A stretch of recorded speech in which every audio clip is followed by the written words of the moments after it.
பப்பாளி இருக்குது. ஒன்று வந்து நாட்டு பப்பாளின்னு சொல்லுவாங்க. அந்த நாட்டு பப்பாளிங்கிறது வந்து இயற்கையாகவே வந்து எல்லா இடத்துலையும் வந்து எல்லார் வீட்லேயும் பொதுவாக வச்சுருப்பாங்க.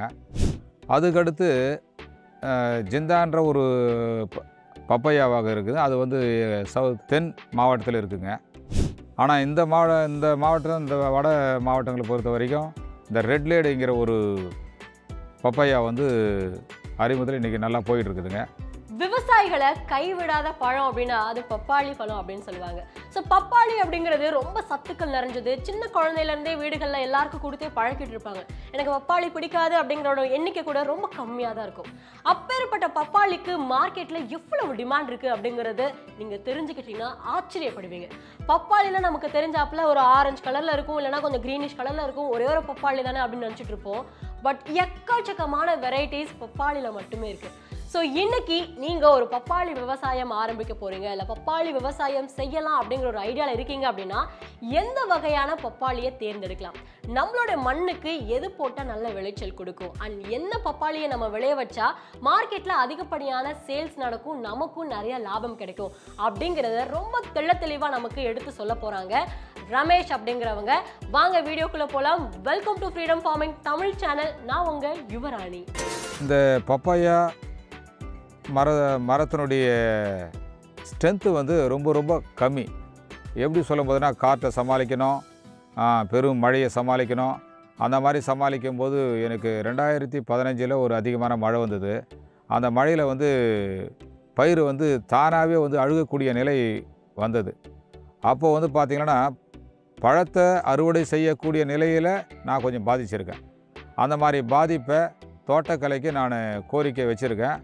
ஆனாலும் அவங்க இன்றைக்கு வரைக்கும் அதுக்கு முடிவு சொல்லாமல் இப்போ இந்த வருஷம் நமக்கு அதிகமான மழை 2 மாதம் நமக்கு மழை பெய்து எனக்கு 2.5 ஏக்கரில் பயிர் வந்து பாதிக்கப்பட்டுள்ளது. அப்படி இருந்தும் கூட அவர்களே வந்து நேரடியாக வந்து என்னை சந்தித்து நாங்கள் இந்த மாதிரி நீங்கள் கோரிக்கை வச்சுருக்கீங்க, நாங்கள் போயிட்டு இதுக்கு ஒரு முடிவு சொல்கிறோம் சார்ன்னு சொல்லிட்டு இது போயிருக்கிறாங்க.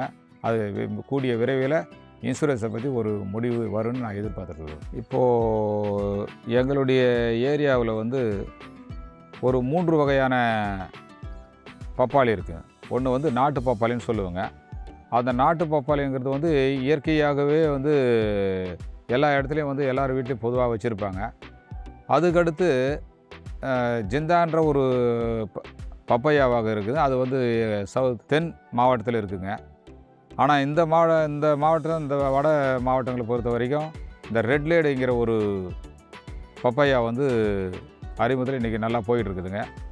அதோடு இல்லாமல் எங்களுக்கு மார்க்கெட்டிங்னு சொல்லும்போது ரெட் லேடி வந்து கொஞ்சம் நல்லா போகுதுங்க.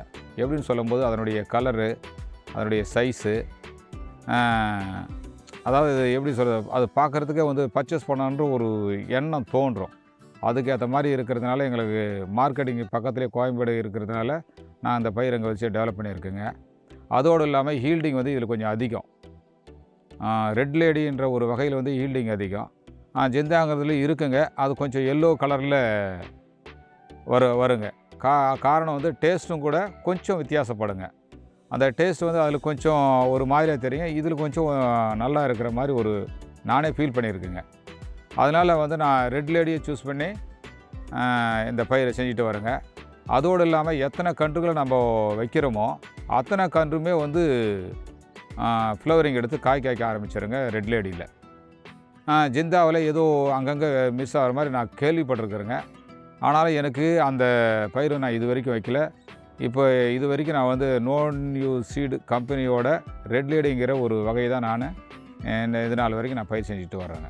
இந்திய காலநிலையை பொறுத்த வரைக்கும் பார்த்தா இன்றைக்கி நான் கேள்விப்பட்டதுலேருந்து வட மாநிலங்களிலிருந்து இந்த தென் மாநிலத்தை வரைக்கும் பார்க்கும்போது இந்த ரெட் லேடி தான் வந்து கரெக்டாக சூட் ஆகிக்கிறேன்னு சொல்லிட்டு எல்லாருமே இதை தான் பயிர் வச்சுட்டுருக்குறாங்க.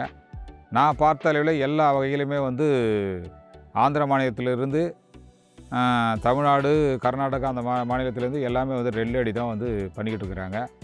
பொதுவாக வந்து இந்தியனுடைய காலநிலைக்கு இந்த ரெட் லேடின்ற வகை மிகவும் சிறப்பாக உள்ளது. மற்ற வகைகளை நம்ம பார்க்கும்போது இந்த ரெட் லேடிங்கிற இந்த வகையில் வந்து நமக்கு அபரிதமான நமக்கு மகசூலை கொடுக்குதுங்க. அதனால தான் ஒவ்வொரு விவசாயியும் அதை விரும்பி செய்யணும்னு ஆசைப்பட்றாங்க. அதையே தான் நானும் ஃபாலோ பண்ணிட்டு செஞ்சுட்டு வரேங்க. மிகவும் நல்லா இருக்குங்க. ரெட் லேடி பப்பாயா பேரை பாருங்களேன், ரெட் லேடி பப்பாயா வித்தியாசமா இருக்குல்ல, ஒரு ஃபேன்சியா கூட இருக்கு. ஸோ இந்த ஒரு பப்பாயெல்லாம் பார்த்தீங்கன்னா வெளிநாடுகள்ல இருந்து அவங்க வந்து இறக்குமதி செஞ்சு நம்மளுடைய இந்திய நாட்டில் வியாபாரம் பண்றாங்க. அது நல்லபடியான ஒரு ப்ராஃபிட்டையுமே அவங்களுக்கு கொடுக்குது.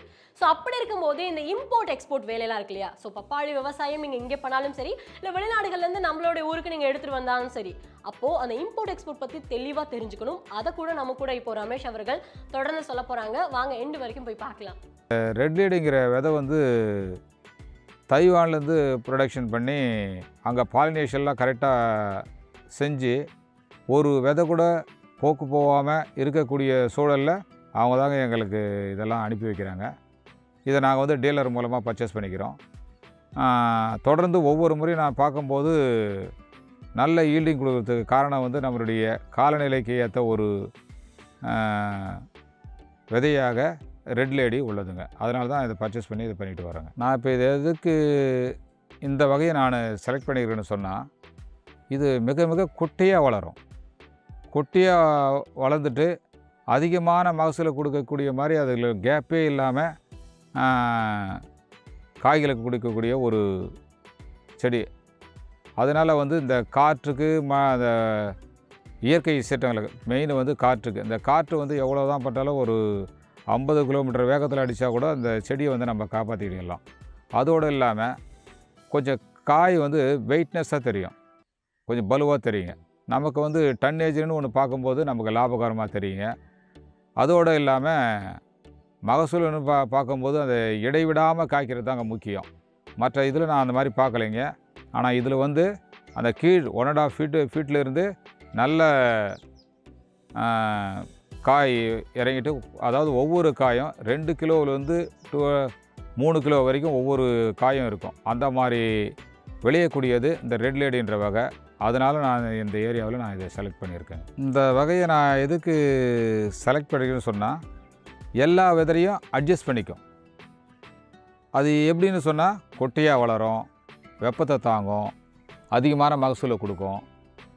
அதோடு இல்லாமல் எல்லாம் விரும்பி எங்கள் சென்னை மாதிரி அந்த மாதிரி நகரத்தில் வந்து விரும்பி வந்து இந்த வகையை அதிகமாக சாப்பிட்றாங்க. அதோடு வந்து மார்க்கெட்டிங் வந்து இன்ட்ரெஸ்ட்டாக எடுக்கிறாங்க. அதே போல் எங்களுக்கு இருக்கிற அந்த டீலர்ஸும் வந்து விரும்பி வாங்குகிறாங்க. அதனால் வந்து இந்த ஏரியாவில் வந்து ரெட் லேடியில் ஒரு சாய்ஸ் தான் வந்து 100% வந்து செலக்ட் பண்ணியிருக்காங்க. அதனால தான் இந்த பயிரை நாங்கள் செஞ்சுக்கிட்டு வரோம். சார், இது நாம் நர்சரின்னு பண்ணும்போது ஒரு ஒரு சீடோட ரேட்டு வந்து 5 அந்த ரூபீஸில் நமக்கு செலவாகுதுங்க. ஆனாலும் நாம் வந்து பிளான்ட்டாக வந்து பர்ச்சேஸ் பண்ணும்போது வந்து ப்ளஸ் டிரான்ஸ்போர்ட் இதெல்லாம் வந்து பர்ச்சேஸ் பண்ணும்போது 15 ரூபீஸ் செலவாகுதுங்க. அதோடு இல்லாத மெயினாக வந்து இது வந்து ஆந்திர மாநிலத்தில் கோடூர் என்ற இடத்துல வந்து எப்போவுமே வந்து நர்சரி வச்சு அங்கே தாங்க பிஸ்னஸ் பண்ணிக்கிட்டு வராங்க. அங்கே வந்து ஒரு முறை நான் எடுத்துன்னு வந்து வச்சுருக்குறேங்க. அங்கேயும் வந்து செடி தரமாக இருக்குதுங்க. நான் பொதுவாகவே சீடை பர்ச்சேஸ் பண்ணி தான் நானே நர்சரி பண்ணி எல்லாத்தையும் போட்டுட்டு வரேங்க. அதாவது இது வந்து நர்சரிலேயும் வந்து ஒரு பிளான்ட்டு 15 ரூபீஸ்லேருந்து 20 ரூபீஸ் வரைக்கும் அவங்க சேல்ஸ் பண்ணுறாங்க. அதனால் நான் என்ன பண்ணுறேன்னா, இப்போது நானே ஓனாக நர்சரி வச்சுருக்கேங்க. நர்சரி வச்சு அதுலேருந்து சீடு வந்து தரமாக போட்டு அதுலேருந்து எடுத்து நான் பிளான் பண்ணுறேங்க. எனக்கு வந்து செலவில் வந்து கொஞ்சம் நிறைய மிச்சமாகுதுங்க. அதோடு இல்லாமல் தேவையான செடிகள் என்கிட்ட இருக்குங்க. அடுத்த இடத்துல வந்து நம்ம பர்ச்சேஸ் பண்ணும்போது நமக்கு பற்றாக்குறையாக மாறிடுங்க. அதனால் ஒவ்வொரு விவசாயம் என்ன பண்ணுன்னா, அந்த நர்சரி பண்ணிவிட்டு நம்ம தோட்டம் வைக்கிறது வந்து மிக மிக நல்லதுங்க. முதல்ல சீட்ஸ்னு நம்ம வாங்கும்போது வந்து சென்னையில் டீலர் வச்சுருக்காங்க. டைரெக்டாக வந்து அங்கேயே வந்து சீடு வாங்குறத நாங்கள் வாங்கி நர்சரி பண்ணலாங்க. ஒரு செடி வந்து நமக்கு கிடைக்காத பட்சத்தில் பார்க்கும்போது ஆந்திர மாநிலத்தில் கோடூர் என்ற நகரில் வந்து எப்போவுமே வந்து நர்சரி வச்சுருக்குறாங்க. அங்கேயும் தரமாக இருக்குங்க. அதோடு இல்லாமல் பெங்களூர் தும்கூர் என்ற இடத்துல நோனி சீடு கம்பெனியோட நர்சரியே வச்சுருக்காங்க.